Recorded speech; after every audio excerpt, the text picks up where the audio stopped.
बाद क्या संसार की कुशलता, जब भगवान ही नहीं रहे तो क्या संसार सुखी रह पाएगा। और कहते हैं उद्धव जी महाराज, विदुर जी, ये संसार बड़ा अभागा है और उससे भी बड़े अभागी यदि हैं तो वो यदुवंशी हैं, जो भगवान के साथ रहकर भी भगवान को पहचान नहीं सके। वो अपना भगवान को मित्र मानते रहे, पिता मानते रहे, पुत्र मानते रहे, बंधु मानते रहे। जिस प्रकार से समुद्र में अमृत था, चंद्रमा था, चंद्रमा में भी अमृत था, लेकिन मछलियां यही जानती रही कि ये जल का कोई जंतु है। और जब चंद्रमा नहीं रहा तो आज भी मछलियां ऊपर उछलती हैं, अब मुझे प्राप्त हो जाए। और हम लोग भी संसार में, हम लोग भी इसी प्रकार से ये व्यवहार करते हैं। जब कोई हमारे पास अच्छा व्यक्ति, अच्छा मार्गदर्शक, सच्चा गुरु हमारे पास होता है तो हम उसकी महिमा को जानते ही नहीं हैं, उस महत्व को जानते ही नहीं हैं, मतलब ही नहीं रखते। उसका प्रभाव तो तब पता चलता है प्यारे, जब वो हमसे बिछड़ जाता है।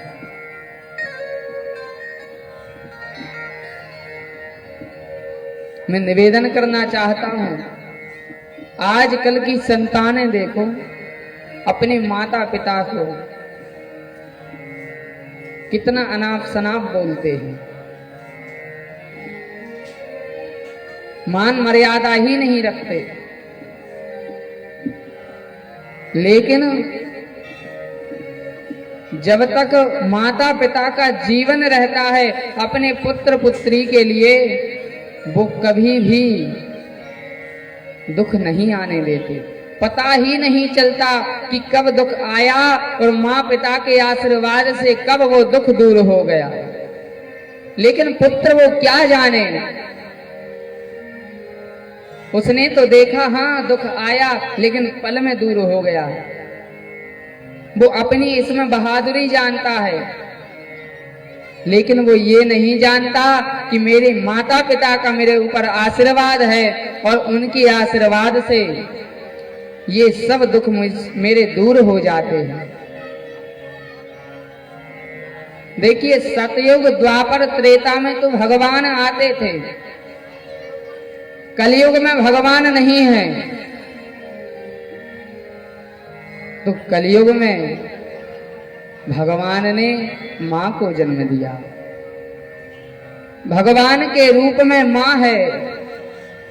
प्यारे, यदि हम लोग अपने माता पिता की सेवा नहीं करते हैं तो मंदिर जाना व्यर्थ है। कुछ भी हम कर लें, कितना भी जप तप कर लें, पूजन पाठ अनुष्ठान धार्मिक कार्य, किंतु मां के लिए यदि हम लोग उसकी आज्ञा का पालन नहीं करते, मां की बातों को सुनते ही नहीं हैं, तो हमें कितना भी कुछ कर लें लेकिन हमें पुण्य प्राप्त नहीं होने वाला। भगवान कभी उससे प्रसन्न होते ही नहीं हैं।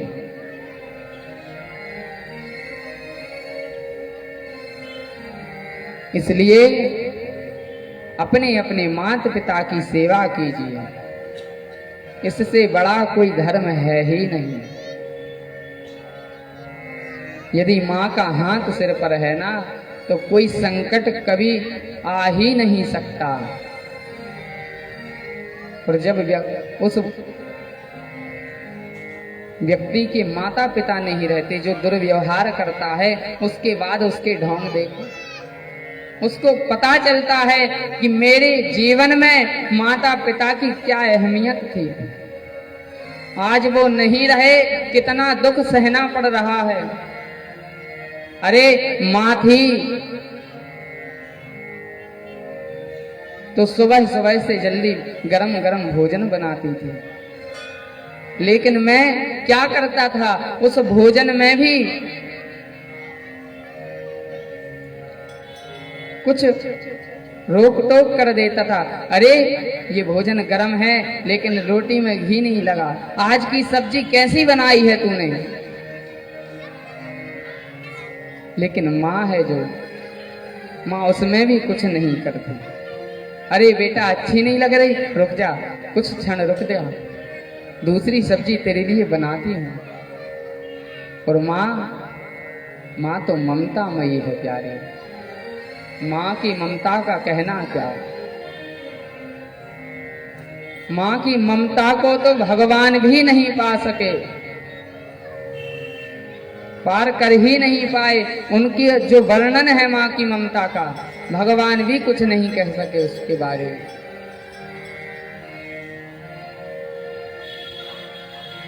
इस प्रकार से सबसे निवेदन करूंगा कि अपने माता पिता की सेवा कीजिए, इससे बड़ा कोई धर्म नहीं है प्यारे। यदुवंशी अभागे हैं जो भगवान को अपना मित्र पुत्र पिता मानते रहे, लेकिन जब भगवान चले गए तो दुख मनाने लग गए। विदुर जी कहते हैं उद्धव जी कहते हैं विदुर जी, भगवान के स्वभाव के बारे में क्या बतलाऊं। भगवान का स्वभाव इतना दयालु है कि जिसका साधन अभी पूरा नहीं हुआ था, भगवान ने उनको कृपा करके अपने धाम को ले गए।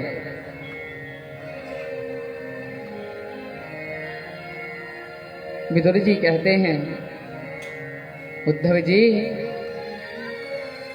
क्या भगवान ने जाते समय मेरे लिए याद नहीं किया। उद्धव जी कहते हैं अरे विदुर जी महाराज, जब भगवान अपने धाम को जा रहे थे तो वहां पर मैं और मैत्रेय जी महाराज थे। उन्होंने जाते जाते आपके लिए 2 बार याद किया कि मेरे काका विदुर हैं, वो इस दुख को नहीं सह पाएंगे और हो भी सकता है इस दुख को सुन करके वो अपने प्राण भी ना रख पाए शरीर में। इसलिए उन्होंने हमको उपदेश दिया था।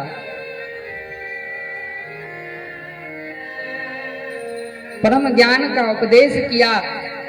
तो विदुर जी महाराज कहते हैं उद्धव जी, आप कृपा करके जो भगवान ने जो भी उपदेश किया वो मुझे बतलाइए, मुझे श्रवण कराइए।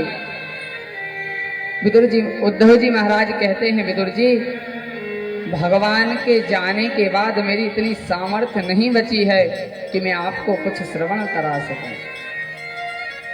और उद्धव जी महाराज एक एक लीला का अनुभव करते हुए, अनुकरण करते हुए रुदन करते जा रहे हैं और लीलाएं बताते जा रहे हैं।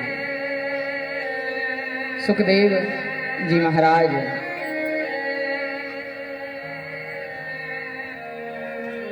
ने परीक्षित जी महाराज को इस प्रकार से जब विदुर जी का चरित्र श्रवण कराया तो परीक्षित के नेत्र भी सजल हो गए।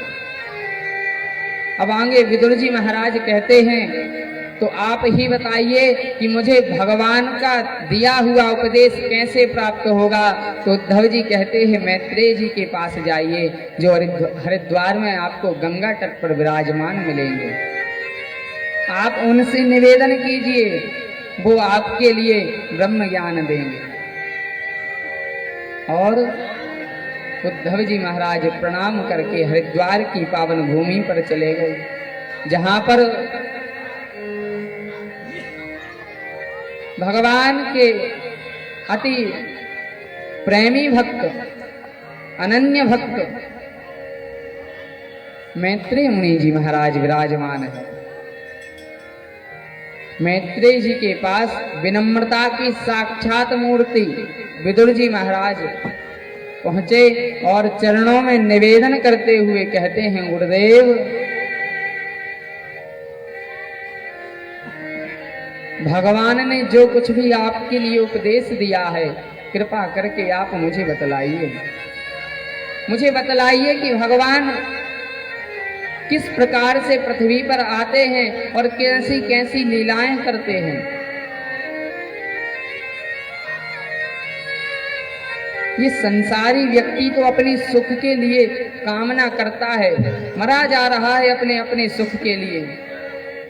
और मेरा अनुभव है, मुनि जी, विदुर जी कह रहे हैं कि गुरुदेव मेरा तो अनुभव है कि जो व्यक्ति है वो सुख की चाह यदि ना रखे तो वो कभी दुखी तो रह ही नहीं सकता। अच्छा, भगवान परीक्षा भी उनकी लेते हैं जो पूजन पाठ में ज्यादा मन लगाते हैं। तो सबके मन में बात क्या आती है,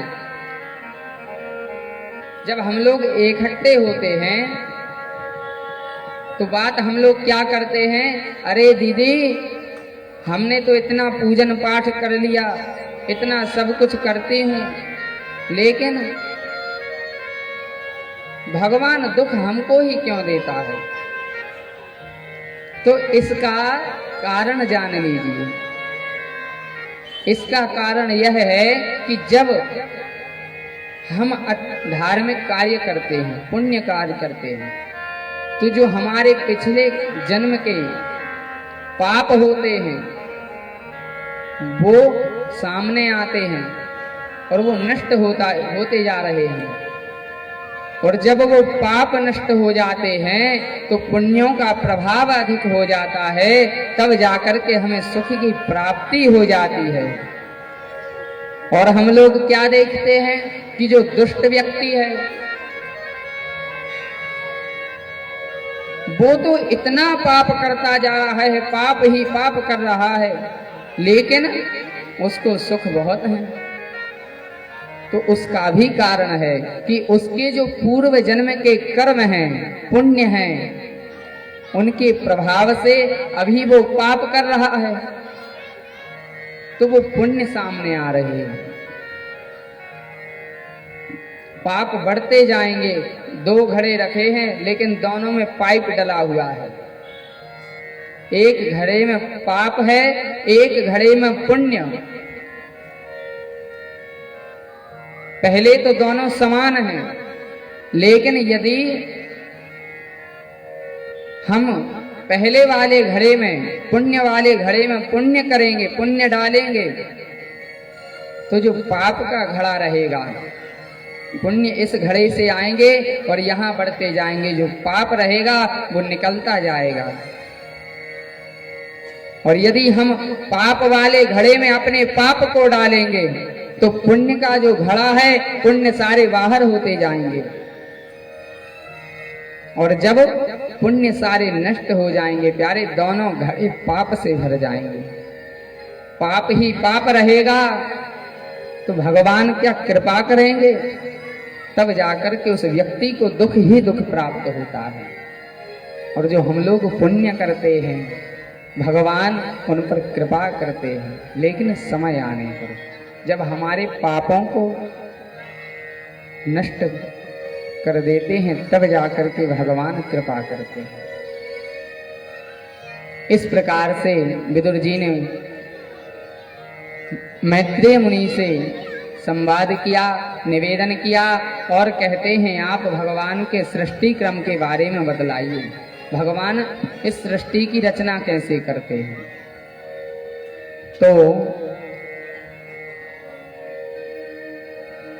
सुखदेव जी महाराज कहते हैं, मैत्रेय जी महाराज कहते हैं कि विदुर जी,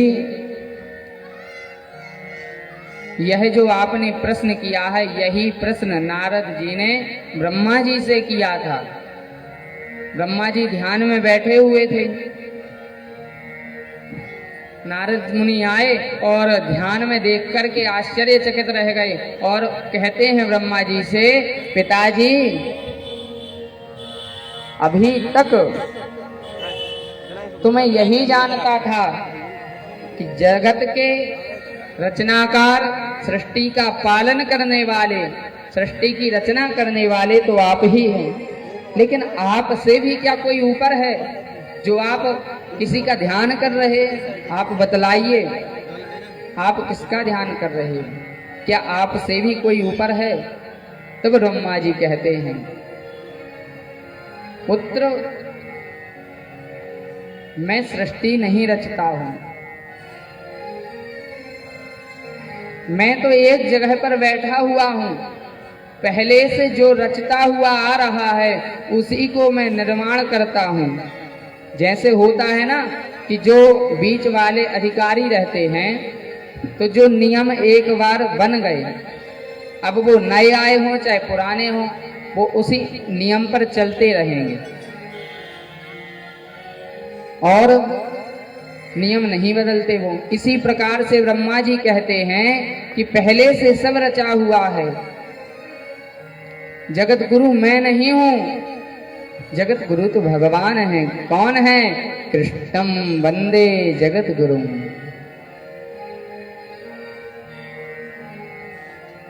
उनके कोई न आदि है, न मध्य है, न अंत है।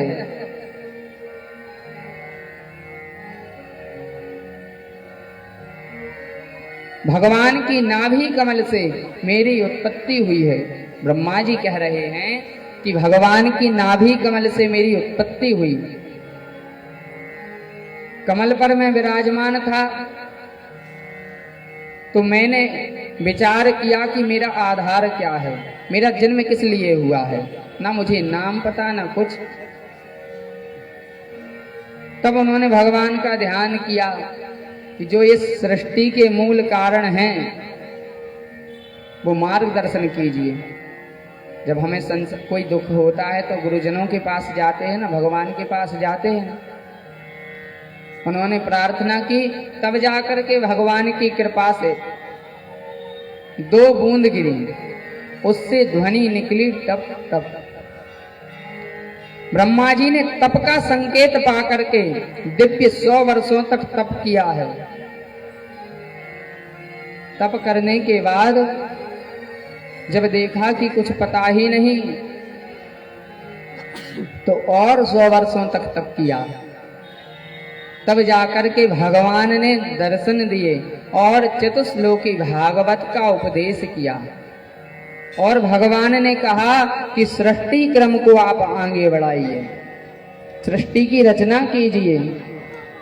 तो चतुश्लोकी भागवत का उपदेश पाकर के ब्रह्मा जी ने 1000 वर्षों तक तप किया।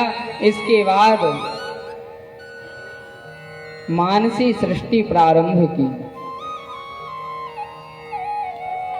जिसमें सबसे पहले ब्रह्मा जी ने 4 ऊर्ध्वरेता ऋषियों को प्रकट किया। सनकम चा सनंदन चा सनात कुमारन मंदात्मभूत। सनक, सनंदन, सनातन और सनत कुमार, ये 4 ऋषियों को प्रकट किया और कहा, पुत्रों अब तुम लोग सृष्टि की रचना करो, सृष्टि को आगे बढ़ाओ। तो उन्होंने साफ मना कर दिया, पिताजी हम इस सृष्टि क्रम में नहीं फंसेंगे, हम तो भगवान का भजन करेंगे। जब उन्होंने साफ मना कर दिया, भगवान ब्रह्मा को गुस्सा आया और क्रोध जब आया तो क्रोध में आते ही ब्रह्मा जी के भृगु मध्य से, जो भृगु है इसके मध्य से एक नील लोहित बालक प्रकट हुआ और जन्म लेते ही वो रुदन करने लगा, जिससे उसका नाम पड़ा रुद्र। ये कोई और नहीं है, यह हमारे भोले बाबा ही है, बाबा विश्वनाथ ही हैं। अब रुदन चुप हुआ। ब्रह्मा जी ने कहा तुम सृष्टि को आगे बढ़ाओ।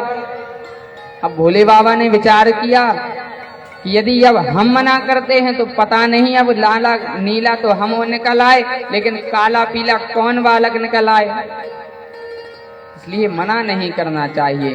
तब भोले बाबा ने विचार किया, मैं मना नहीं करूंगा, लेकिन अजब सृष्टि का निर्माण करूंगा कि अपने आप ही ये मना कर दें। रहते हैं ना बालक कुछ कुछ ऐसे भी कि काम ना करना पड़े तो काम वो बिगाड़ देंगे। मैया अपने आप कहेगी जा, तुझसे कुछ होगा ही नहीं, और खेलने निकल जाएंगे। इसी प्रकार से हमारे भोले बाबा ने भी करा। तो कहा ठीक है, हम सृष्टि को आगे बढ़ाते हैं। तो भोले बाबा ने सृष्टि रची। कैसी? को मुखहीन विपुल मुख काहू, को पद कर निज पर बर बाहु, विपुल नयन को नयन विहीना, रिष्ट पुष्ट फल अति धन हीना। कैसी सृष्टि रची? को मुख में मुख ही मुख लगा दिए, हाथ पैर दिए ही नहीं। किसी के शरीर में हाथ है ही नहीं, हाथ पैर ही नहीं बचे। लेकिन दूसरे को देखा तो उसके शरीर में हाथ पैर ही हाथ पैर हैं।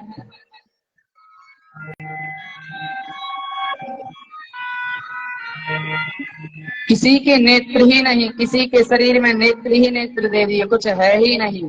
किसी को इतना पतला बनाया कि वो फूंक मारे तो उड़ जाए, और किसी को इतना मोटा बनाया कि वो अपने आप से ही ना उठ पाए। ऐसी जब सृष्टि का निर्माण देखा तो ब्रह्मा जी परेशान हो गए और कहने लगे, अरे भोले बाबा, आपने ऐसी सृष्टि का निर्माण किया है कि मेरी बनाई सृष्टि का तो ये नाश कर जाएंगे। भूत प्रेतों की सृष्टि रच दी, और कभी तो मुझे ही खतरा हो जाएगा। पता चला हम ध्यान में बैठे और वो मेरे सिर पे ऊपर उल्टा लटक गया।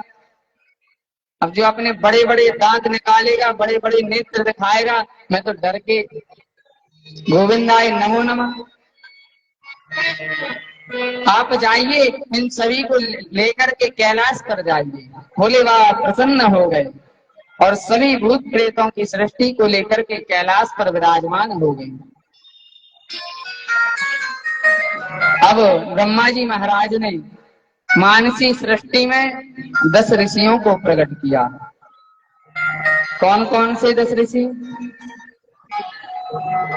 अत्रि, अंगिरा, पुलस्त्य, पुलह, क्रतु, भृगु, वशिष्ठ, दक्ष, नारद जी महाराज, मरीचि, इन सभी ऋषियों को प्रकट किया है। तो इसके बाद भी जब देखा कि इनसे सृष्टि आगे नहीं बढ़ने वाली, तब नारद ब्रह्मा जी महाराज ने अपने दाहिने अंग से मनु जी को और बाएं अंग से शतरूपा जी को प्रकट किया है। स्तन से धर्म को प्रकट किया है, पेट से अधर्म को प्रकट किया है, वाणी से सरस्वती मैया को प्रकट किया है, और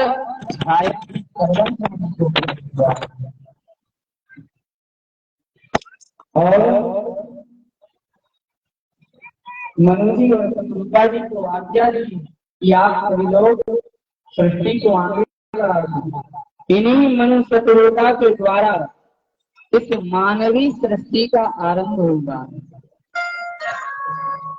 मनु और शतरूपा के द्वारा 5 संतान उत्पन्न हुई।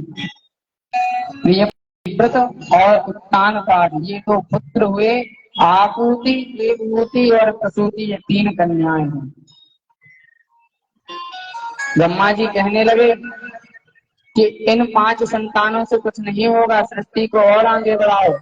तो मनु शतरूपा कहते हैं कि पिताजी, हम सृष्टि को आगे तो बढ़ाएं, लेकिन जो सृष्टि को हम आगे बढ़ाएंगे, जो संतानें उत्पन्न होंगी, उनको रहने के लिए जगह भी तो चाहिए। और पृथ्वी मैया जो है वो अपार जल राशि में डूबी हुई। तो हिरण्याक्ष नाम का दैत्य है, उसने पृथ्वी को जल में डुबो दिया है। तब ब्रह्मा जी को चिंता हुई, और चिंता हुई तभी छींक आई, और नासिका छिद्र के माध्यम से भगवान वाराह रूप धर करके प्रकट हुए। बोली वाराह भगवान की। वाराह भगवान देखते ही देखते पर्वताकार हो गए और अपार जल राशि को क्षुभित करते हुए पृथ्वी को अपने सींगों पर धारण करके बाहर निकले। पृथ्वी को अभिमान हो गया कि अरे, भगवान से भी रहा नहीं जाता मेरे बिना। कुछ क्षण के लिए मैं पृथ्वी पृथ्वी मैया को अभिमान हुआ कि कुछ क्षण के लिए क्या मैं जल में आ गई, भगवान से रहा ही नहीं गया, 12 अवतार लेना पड़ा मेरे लिए, अभिमान हो गया। और भगवान कौन है? अभिमान मान का मर्दन करने वाला, अभिमानियों का मर्दन करने वाला। पृथ्वी मैया को तुरंत भगवान ने वृंदावन का दर्शन कराया। जब पृथ्वी ने देखा कि अरे इतनी सुंदर सुंदर वृक्षावलियां, यमुना जी का तट, तो ये मेरे अलावा ये कहाँ पर स्थित है? भगवान कहते हैं अरे पृथ्वी, ये मेरा नित्य धाम श्रीधाम वृंदावन है, जो तुमसे परे है, पृथ्वी से बाहर है श्रीधाम वृंदावन, यहाँ पर मैं नित्य निवास करता हूँ। पृथ्वी का अभिमान टूट गया और भगवान ने पृथ्वी को फिर से अपनी जगह पर स्थापित किया। और इसके बाद ब्रह्मा जी ने कर्दम जी को आज्ञा दी कि आप सृष्टि को आगे बढ़ाइए। तो जो मनु जी की पुत्री थी आकुति, आकुति जी का विवाह हुआ रुचि प्रजापति के साथ, और देवहूति जो थी उनका विवाह हुआ कर्दम जी के साथ, जो प्रसूति जी थी उनका विवाह हुआ दक्ष प्रजापति के साथ। अब हम लोग देवहूति जी के वंश की चर्चा करते हैं, उनकी कथा को श्रवण करते हैं। कर्दम जी को ब्रह्मा जी ने आज्ञा दी सृष्टि बढ़ाने के लिए, तो कर्दम जी ने भगवान का तप किया। तप करने के बाद भगवान ने उनको दर्शन दिया। भगवान ने कहा हे कर्दम जी महाराज, आपकी तपस्या से मैं अति प्रसन्न हूँ, आप बताइए क्या मांगना चाहते हैं। तो कर्दम जी महाराज कहते हैं प्रभु, मेरे मन में तो कुछ मांगने की इच्छा ही नहीं है।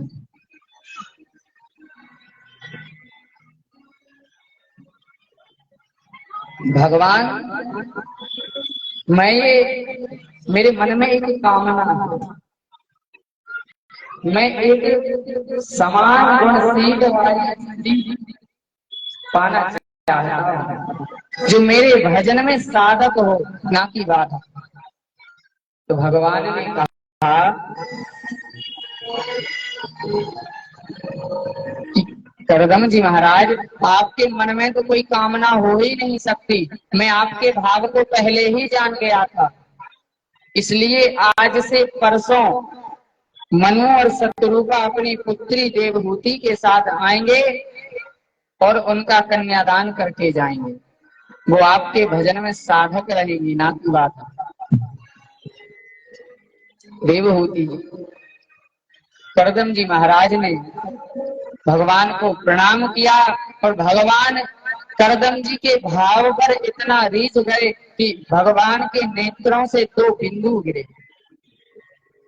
आंसुओं के बूंदें गिरी, तो उससे वहां पर बिंदु सरोवर प्रकट हो गए। कर्दम जी महाराज ने देखा कि आज से परसों मनु शतरूपा देवहूति जी के साथ में कर्दम जी के आश्रम पर पधारे हैं। कर्दम जी महाराज ने सबके लिए आसन दिया।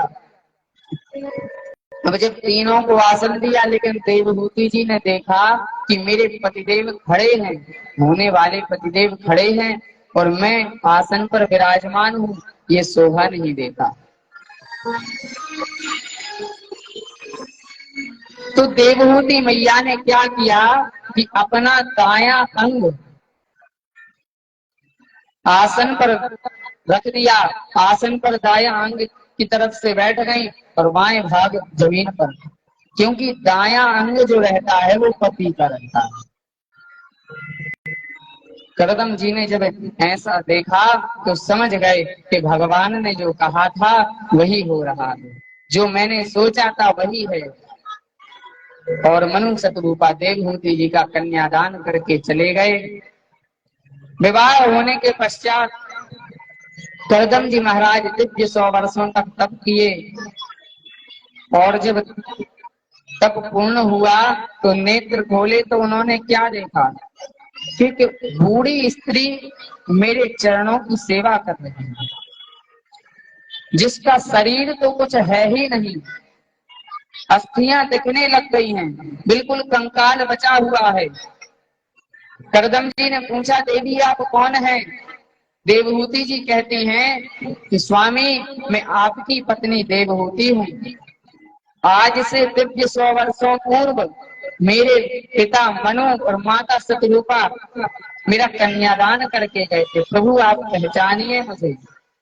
तब करदम जी को याद आया और कहा, देवी तुमने अपने तन की चिंता ना करते हुए मेरी सेवा की है, मांगो तुम क्या चाहती हो। देवहूति मैया कहती हैं, स्वामी मेरे मन में कुछ कामना नहीं है, लेकिन भगवान ने कहा है कि मैं स्वयं तुम्हारे घर पुत्र बन करके आऊंगा। और करदम जी महाराज बात को समझ गए और देवहूति मैया को बिंदु सरोवर में स्नान कराया। और जैसे ही बिंदु सरोवर से स्नान करके देवहूति मैया निकली हैं तो 16 वर्ष की कन्या हो गई और कामक नामक विमान के ऊपर दोनों विराजमान होकर के अनेक वर्षों तक विहार किया है। करदम जी के द्वारा देवहूति माँ के गर्भ से 9 कन्याओं का उत्पन्न हुई। इसके बाद करदम जी महाराज फिर से तपस्या के लिए जाने लगे।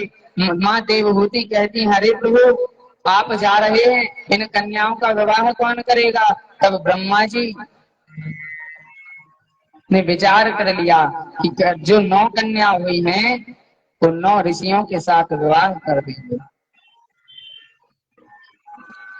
तब देवहूति जी की बात को मानकर करदम जी रुक गए और कालांतर में करदम जी के तेज के द्वारा मां गर्भहूति के गर्भ से भगवान स्वयं प्रकट हुए हैं। कपिल भगवान के रूप में भगवान ने जन्म लिया है।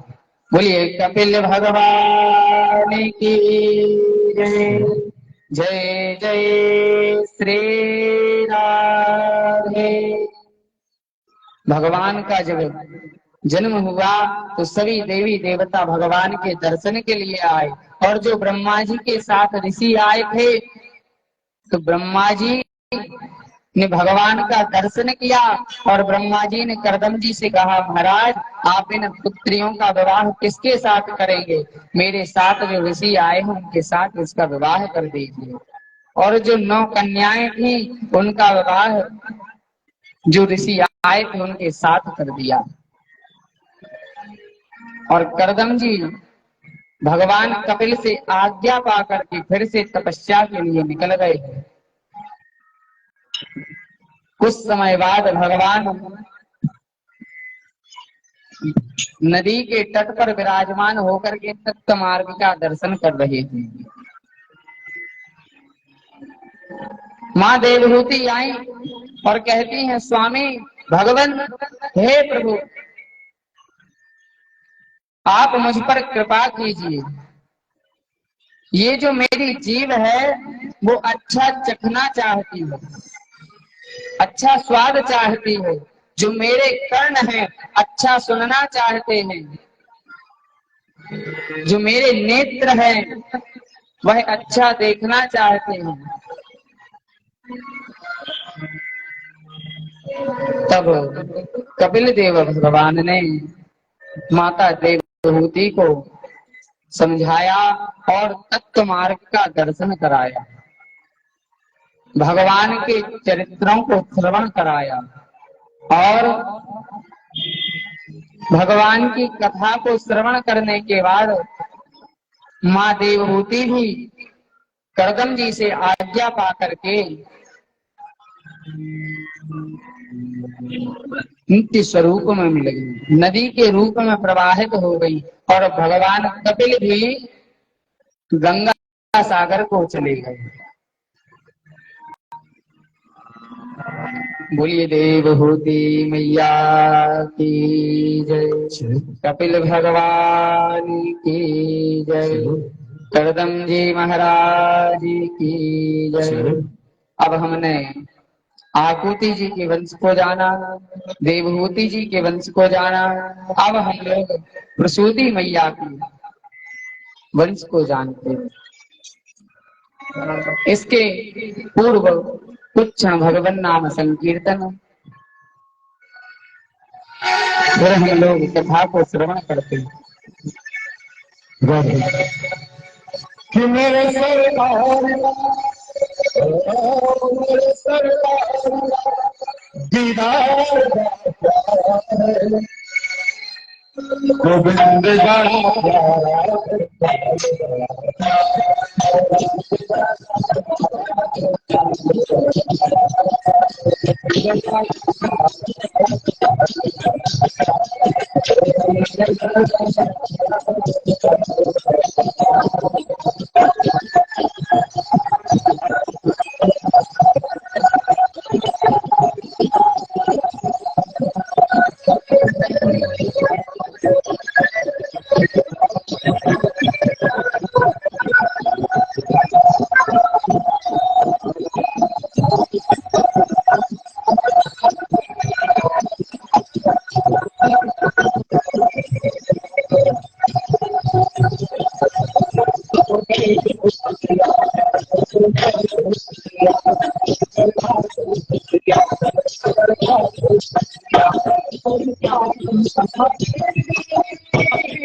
बोले भाते हनुमान की जय। गोविंद बड़ा प्यारा, गोपाल बड़ा प्यारा। अब हम लोगों ने आकृति जी के वंश को जाना, प्रसूति जी के वंश को, देवभूति जी के वंश को जाना। अब हम लोग जो मनु शतरूपा की सबसे छोटी कन्या थी प्रसूति जी, उनके वंश को जानते। प्रसूति जी का विवाह हुआ दक्ष प्रजापति के साथ और इनसे 16 कन्या उत्पन्न हुई, जिनमें से सबसे छोटी थी सती जी। सती जी का विवाह हुआ भोले बाबा के साथ।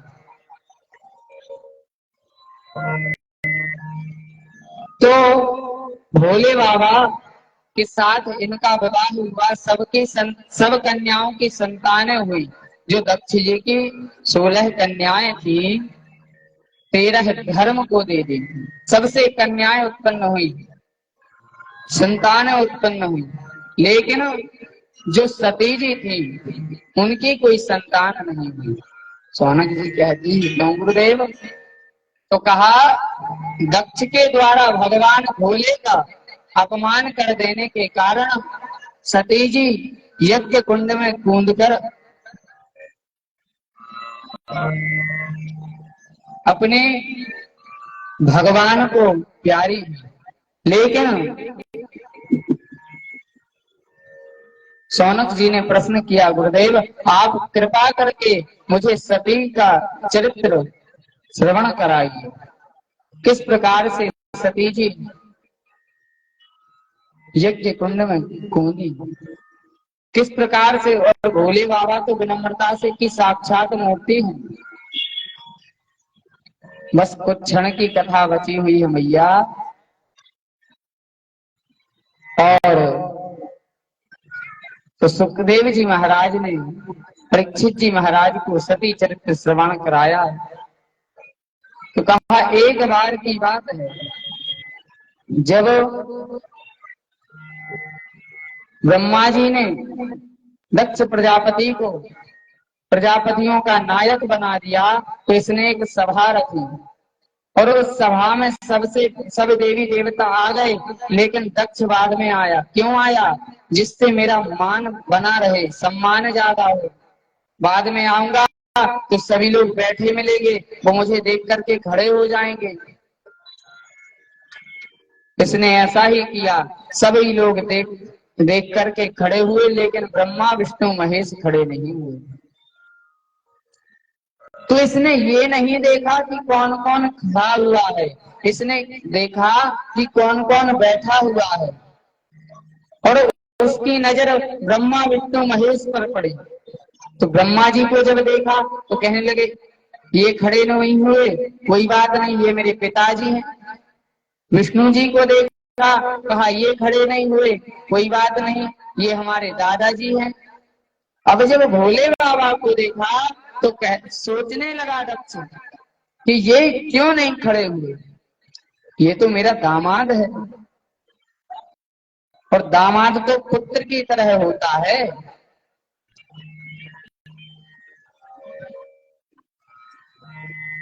तो ये सबको संबोधित करते हुए भोले बाबा से कहता है, सभी सभासदों से कहता है कि अरे एक मछली सारे तालाब को गंदा कर देती है।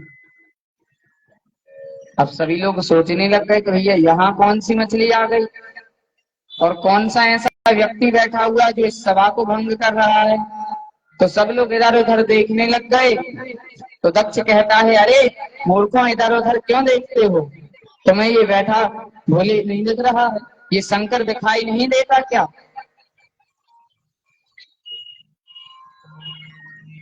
अब जब इस प्रकार से भोले बाबा का अपमान हुआ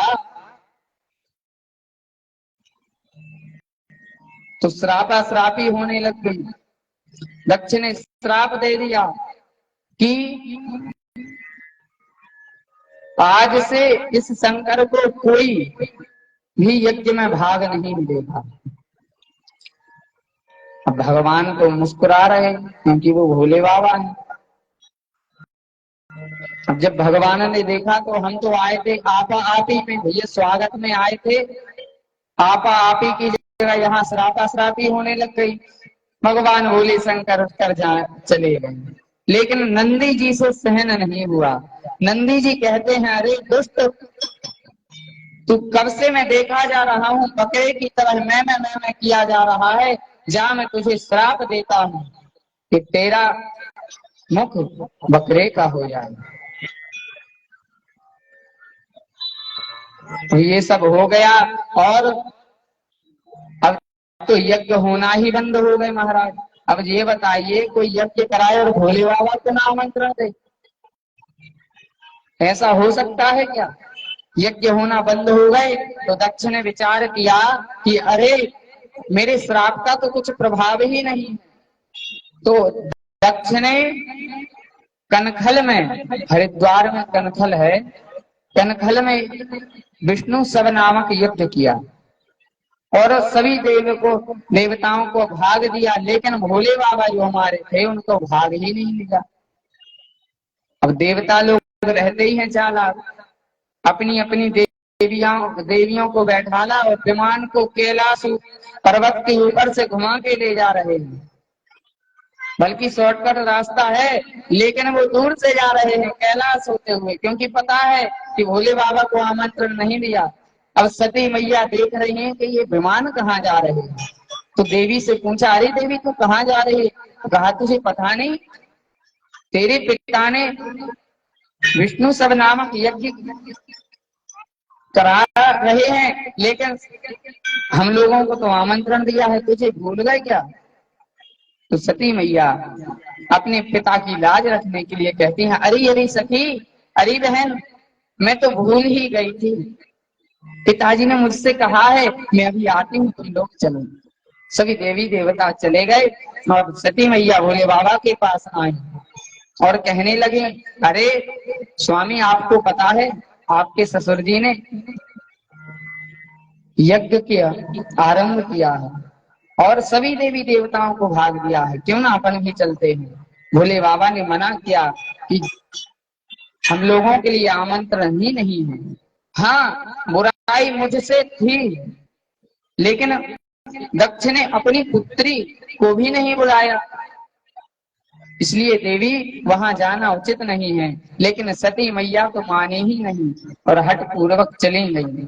और जब वो गई तो देखा कि सब जो उनकी बहनें खड़ी हुई थी वो मुस्कुरा रही थी,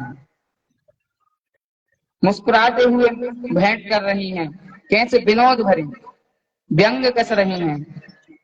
अरे सती आ गई, सती आ गई, मुस्कुरा रही हैं, आपस में बातें कर रही हैं, ये बिना बुलाए आई है।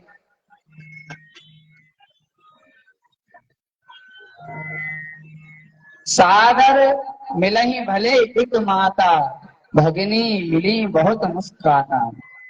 जो माँ प्रसूति थी उन्होंने दौड़ करके अपनी पुत्री सती को हृदय से लगा लिया और समझाया कि कोई बात नहीं है पुत्री। सती मैया यज्ञ कुंड के पास गई और देखा कि सभी देवी देवताओं का भाग है, छोटे से छोटे देवता का भाग है, लेकिन जब उन्होंने देखा कि भोले बाबा का तो भाग ही नहीं, तो क्रोध की सीमा ही नहीं रही और सभी सभासदों से कहने लगी कि जो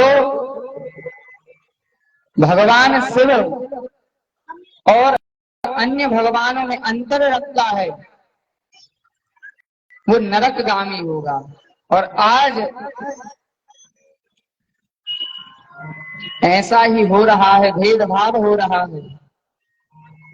सती मैया ने विचार किया, यदि अब मैं कैलाश लौट करके जाती हूँ तो भगवान मुझसे क्या कहेंगे कि अरे ये दाक्षिणायनी है, उस दक्ष की पुत्री है, इसलिए मैं जाऊंगी ही नहीं। और अपने यज्ञ कुंड में कूद करके अपने शरीर को भस्म कर दिया है।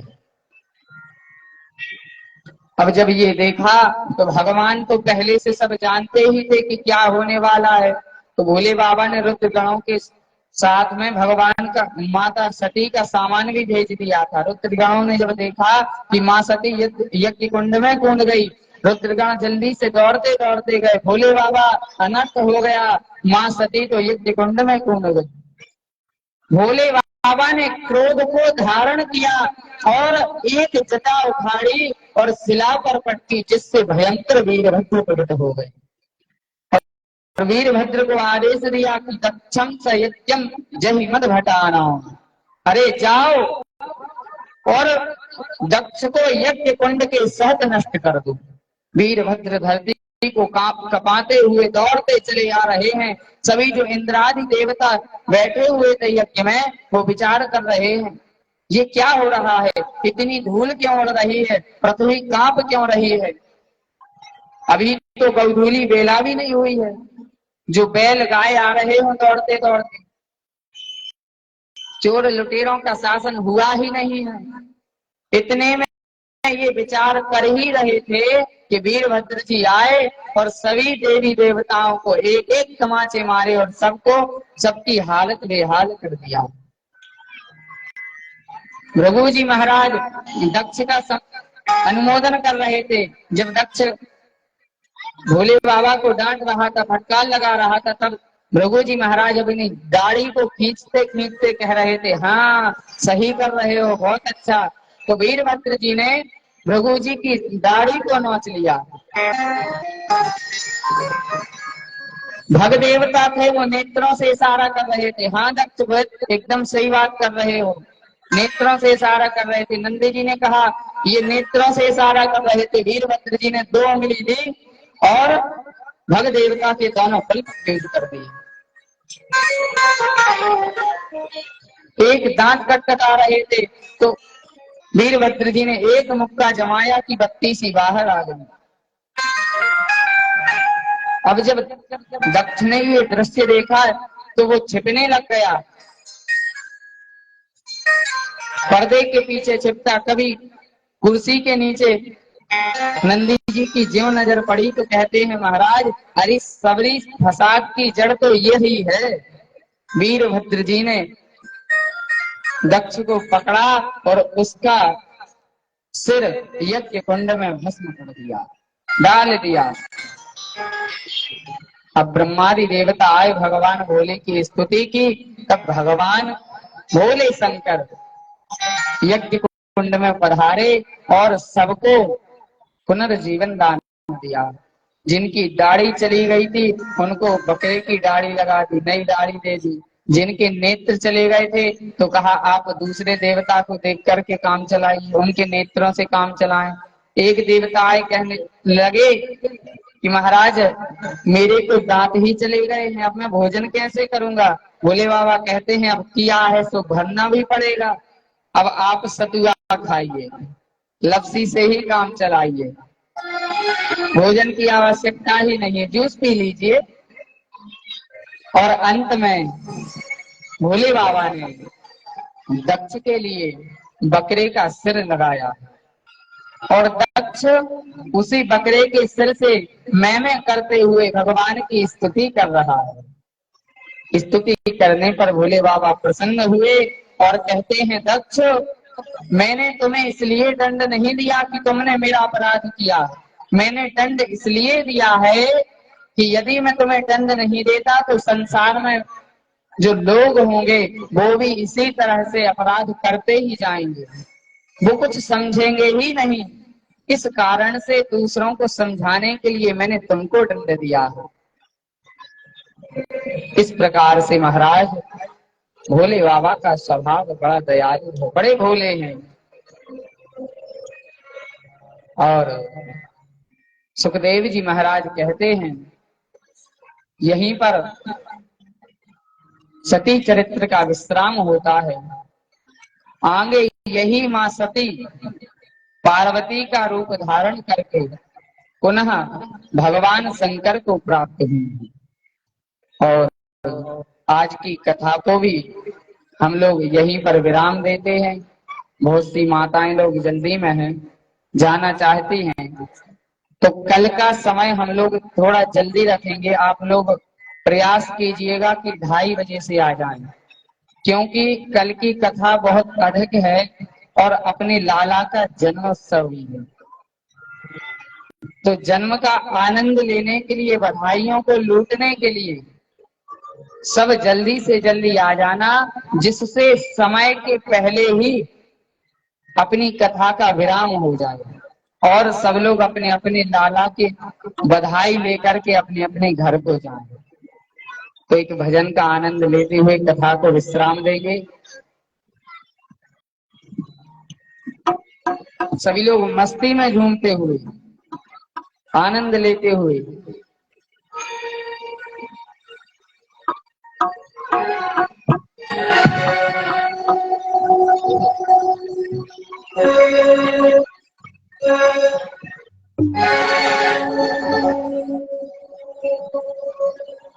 हेलो, राधे।